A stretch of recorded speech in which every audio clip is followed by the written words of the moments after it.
mga breastfeeding warriors ug ang akong mga hinigugmang followers dira sa breastfeeding. So this is Mommy Jess, your breastfeeding guru, ug maghimo ta og reaction video sa usa ka breastfeeding video na dugay na naga-circulate diri sa social media. Actually, sa Facebook ra man gali nag-remind sa ako nga diri niya nakahinumdum ko din himuan nato og reaction. Kanina video kabalo ko madaghan kay sa inyo nga nakakita ani. Himay-himayon nato ang mga butang na mali o unsay pwede i-improve or para matabangan nato kung sinanay kung kita naa diri sa sitwasyon no. Dagan kayo kung nabasa sa comments na normal ra daw ning maka-pay nato na ma-feel pag nagpadedita. So, kailangan lang daw nato tisod kay mawala daw na. O napoy nag-ingon na wala siya ka-experience nato. So good thing sa mga wala na ka-experience, this is the reality of drug ducts and oversupply. So kung kamo nag-wish mo no daghang kayo gatas na, mao ni siya ang resulta kung daghang kay gatas niya dili mapas ni baby, clot ducts, mastitis and so painful. Ayan. So kaya sa mga naay enough lang na supply no, dili ta mag-ingon na kulang atong supply. Magpasalamat ta kay enough ra gyud nato maranasan ning mga hinani. But then alid gihapon ning experience ni Mami since naman tay level of pain tolerance. Mao bitong lain ng mga nanay na nag-request of painless labor kay sa tinuod lang dili kita tanan parehas og pain tolerance na. Naagi uban dito na nag-judge na okay ra daw kaayo ang mama, yun.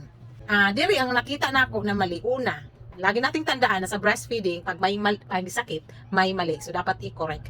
Another rule sa breastfeeding para mas ma-enjoy sa mama ang iyahang experience sa breastfeeding with a baby, dapat comfortable sila. So, comfort first before anything else. Ha?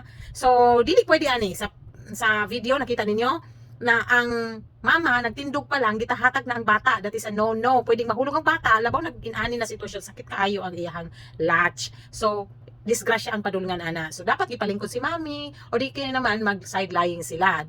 Kasagaran sa CS manggod side lying o football hold ang pwede sila since limited lang ilahang movement tungod sa ilang tahi. So mao nang gihimong daghan kayong mga breastfeeding position kay according man na sa comfort ni mami. So kung asa dito iyang comfortable position dito mo magsugod.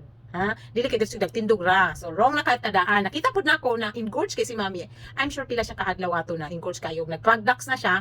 Kaya ni ana ang mga tao siguro sa palibot niya ipadidihan ang anak kay maura na makapatanggal, which is true.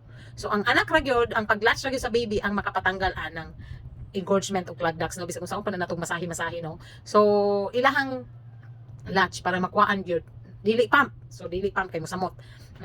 Ilahang latch. But napansin nako sa latch ni baby mali kasi ang pain pa lang na nakita nako kay mami intense gyud siya no, 10/10 pero feeling nako tungod sa low gyud ang pain tolerance ako jud 100/10 kay kasagaran sa mga mamis na ako ang nakaistorya na witness in ani ilang sitwasyon no, niagi sila clot ducts, niagi sila og mastitis nya paglatch sa bata sakit jud kayo pero dili ko din na naka-intense napoy 10/10 daw ang pain, di ba Mami Monique? Hi Mami Monique, niabot ko sa iya og 11 months because of wrong latch ang pain. Og dili na ako makalimot kay ingon gyud niya buran ko mamatay kanimi mo surrender na maguro ko pa didilas na lang. No, and after na release ang ties, ni baba gyud ang pain level sa ilang experience. So there is something wrong sa latch ni baby mo nang nakainana si Mami. O kung ako to ang nag-assist, i-correct na ako. Dili na ako ipapadayon hantud sa magsipa-sipa na sa kasakit no. I-correct na to balik. Pangutan naman nato na pay sakit. Unsa ang sakit level. Kay bisan pag nanay oral tie si baby na siya lipan tang ties na nagka-cause na mali ang latch o nagka-cause of too much pain, pwede gihapon nato na siya mag-correct, makahimo gyapon na sa deep latch. Matabangan na to. Because we are trained to do that. Klaro kay itong nag-assist sa mami, wala siya knowledge how to correct the latch. Kung inana kanang para malesen kay daghan ko clients na sakit ilahang pagpadede but when the time na ato silang gi-assist mag-latch makaingon sila na dili man day sakit burang magic lagi walay sakit. So ayan ha, laging tandaan yan para di na maka-experience niyo mga higinikugmang amiga, mga kapamilya o kahigalaan.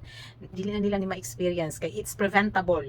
Prevention is better than cure. And good thing dito sa Tagum City na natay lactation clinic because I cannot do visit na no since busy na gyud kayo ang Vanabels. So, naningkamot siya kung magkaroon ng lactation clinic para wala na yung mama na maka-experience ani. So, if you experience pain during your first latch, then it's a call for a lactation consultant. So, come here, open ang clinic for you, o dili na ninyo ma-experience ni kay. Together, we will make our breastfeeding journey beautiful and empowered. Diba? The Amuma Lactation Clinic. Ayan, so unsa pa ato ang nakita na mali dira, pwede po ninyo i-comment and then kung ako'y nakulang-kulang dira, wala na ako na tackle, then it's your time to remind me sa comment box. Please share to raise awareness na breastfeeding is not easy but asking for help is. Okay, tudulu!